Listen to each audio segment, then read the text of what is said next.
ये मैं दिल से कहना चाहता हूं, जो मैं 2004 में पार्लियामेंट में बोलता था और आज मैं वही बात को फिर से दोहराना चाहता हूं। जब मैं नया एमपी बनकर के पार्लियामेंट गया तो उसमें आधा से ज्यादा member of parliament north east India का टोटल 8 स्टेट का नाम तक नहीं मालूम, उनका राजधानी का नाम नहीं मालूम, तो वहां का जाति, वहां के लोगों के बारे में कैसे पता होगा।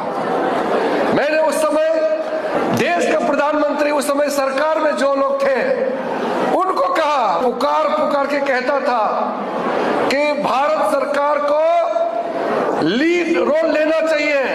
ये नॉर्थ ईस्ट के लोग दिल्ली आता है तो ऐसा लगता है कि कोई दूसरा देश में चले गए, और यहाँ के लोग जब नॉर्थ ईस्ट आते हैं तो सोचता है कि हम कहाँ पहुंच गए। उस समय कई नॉर्थ ईस्ट के बच्चों के साथ में यहाँ भेदभाव भी हुआ था।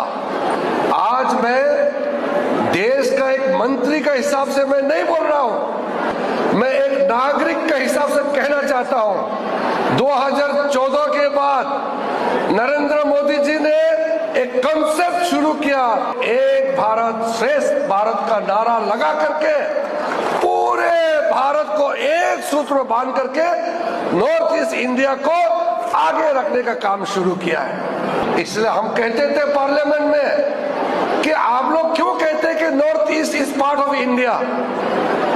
कभी आपने सुना था कि पार्लियामेंट में कि Punjab is part of India, Uttar Pradesh is part of India, Tamil Nadu is part of India? ये नहीं कहते थे, लेकिन कहते थे Arunachal Pradesh is part of India.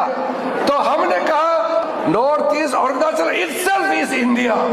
ये देश है, वही देश है। हम किसी मेन स्ट्रीम में जुड़ने का जरूरत नहीं है, हम जहां खड़ा है वही मेन स्ट्रीम है। हम जिस जगह रहता है वही भारत है, कोई दूसरा को ये भारत का हिस्सा कहने का कोई आवश्यकता नहीं है। हम बराबर है और हम जहां खड़ा है, जिस गांव में रहता है वही हिंदुस्तान का दिल है, हमने उस समय कहा। इसलिए नरेंद्र मोदी जी ने जब मुझे जिम्मेदारी दिया, मोदी जी का सरकार का पहला टर्म में मुझे होम मिनिस्ट्री में काम करने का जिम्मेदारी दिया, हमने सबसे पहले कदम क्या उठाया? दिल्ली जो देश का राजधानी है, यहाँ नॉर्थ ईस्ट का लाखों स्टूडेंट्स यहाँ पढ़ते हैं। हर साल लाखों नॉर्थ ईस्ट के लोग, कैपिटल है इसलिए यहाँ आते हैं, घूमने के लिए आते हैं, बिजनेस के लिए आते हैं, कुछ